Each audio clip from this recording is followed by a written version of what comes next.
Hello, welcome back. This is Kath and Jadas. My pronouns are they, them, and theirs, and this is my channel, Psychic Brows. This week's series is titled Crossing Over, 7 Things That I've Learned. Today's topic is healing goes both ways.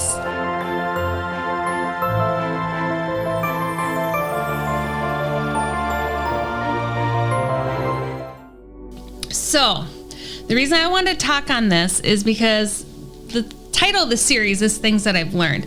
And I've said, and you'll hear me say more than once, a lot of this I learned on the job. And every reading is a little bit of a piece of anxiety for me because every reading, I don't know what I'm going into. And I don't know what I'm going to have to learn in the moment. And that also means I have to be incredibly open and really let go of control. And anybody who does know me, I am a self-admitted control freak. So it takes a lot of balance on my end to allow that to happen. But when I do, that is when it comes through the best, obviously. So when I say healing goes both ways, what I'm referring to is very often when people come or seek out getting a reading specifically to connect with a loved one who's passed, there's healing they're seeking out on their end. And that's wonderful. I mean, that it can be life-changing for people. It can get people unstuck out of a moment that they've been spinning in. It can give people clarity. It can give them just, for lack of sound, I don't want to sound cliche, but closure on a piece at points, or just the comfort they need for that moment. I do not take it lightly, and I don't know anybody that does this kind of work that does take it lightly. I think if you experience it, you know what an honor it is and what an honor you have to conduct it with. So when somebody comes to seek connecting with a loved one who's passed, obviously healing is a part of that for them, for the majority of the time. And so that was something that I would do readings with, do mediumship with, and it was just kind of a given. Okay. Intuitive. It was just a given. Most people get that. But I guess the part that surprised me, and it was just a moment, like a light bulb click for me, was when I realized that it goes both ways. That it's not just about healing the person who is living here on earth, but it also is for healing the person who has passed. And I saw that in real time. And this is why it's one of, my memorable lessons that I learned, because I'll never forget it. I was doing a reading and I had connected with somebody's sibling who had passed. And when I wanted to first talk with them, I couldn't. So there's this phenomenon that I've witnessed a number of times, and so I've created my own terms for it. That's how I refer to things for myself.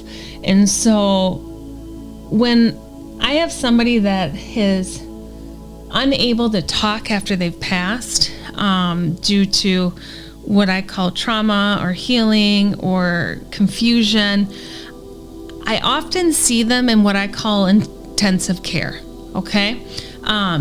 And that's just a visual that's given to me to make sense of it to me. And that would be an example of a time when you want to talk to someone. Why aren't they coming through? Well, sometimes they can't.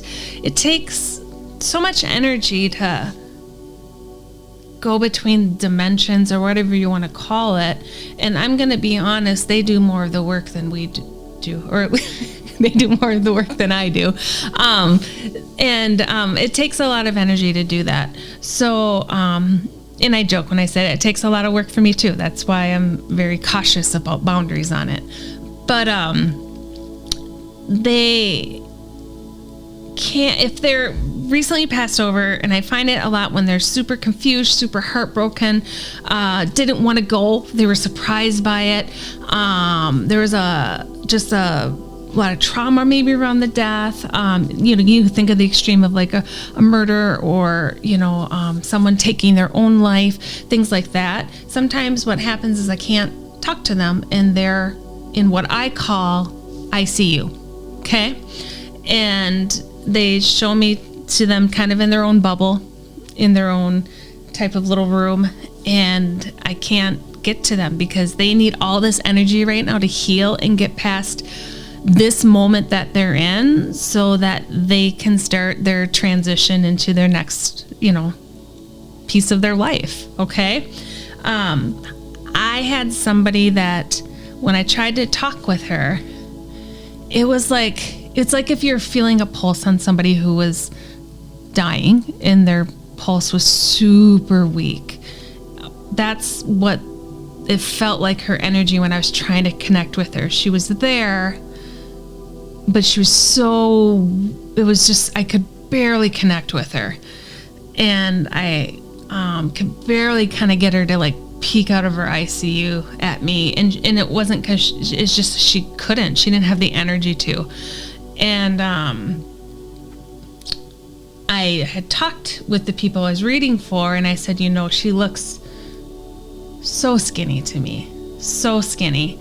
And her addiction, eating disorder, addiction was, she didn't want it to take her life, but she was so wrapped in that and other addictions that it did. And, and she wanted them to know that, she wanted to be with them. That wasn't planned, but she just couldn't get out of it. And the siblings were, they confirmed that, yes, that was the cause of her death and her passing. And they immediately just started, proclaiming how much they loved her and they didn't blame her, and how they never did, and they just were outpouring all this love. And as they did this, I watched in real time as this person who passed that I could barely connect with because she was so weak, I watched her get stronger, and I felt her get stronger. Her energy got more and more. And I said to the people, I said, keep doing this. Keep doing this. This is helping her. This is helping her. And it was like a montage of healing. And I mean, she didn't go to 100, but it got her to a point, their love that they were expressing and sending to her and forgiving her and all. It was that forgiveness piece. And just that unconditional love, and that there was no resentment. She grew and she healed in front of my eyes to a point where I could even connect with her more. And that was the first moment that I realized, and maybe that sounds silly to people, but it was like the light bulb moment for me that healing goes both ways. It's not just for those here on earth. It's also for those who have passed. And, when you think about it, lots of sayings come from other things, and the stories can get changed or diluted, or pieces, or like the story gets broken apart and you only get a piece of the story, not the whole thing. But think of where you hear sayings. Like, I grew up with, a religious background that was, you pray for those who had passed, right? You pray for others. And now I was like, I get it. I get why you pray for them, because it's just as important for them as it is for you. And that would be, you'll hear me say so many things repeated because it just resonates through so many themes. But one of the things you'll hear me say a lot is different sayings, same meaning. Right? So you'll find that there are a lot of different religions or cultures or belief systems that will have different things that mean the same thing. So that's what clicked for me with when you pray for those who have passed. It's because you are sending them healing, and I got to see it in real time, and it was one of the most transformative, inspiring, amazing things I've witnessed, because I saw how love healed, and I never saw or felt something like that at that level before. It was truly beautiful. Thank you for joining today. Hi, thanks for watching. If you'd like more psychic or bra related content, be sure to comment and let me know. Otherwise, I'll see you next time. Take care.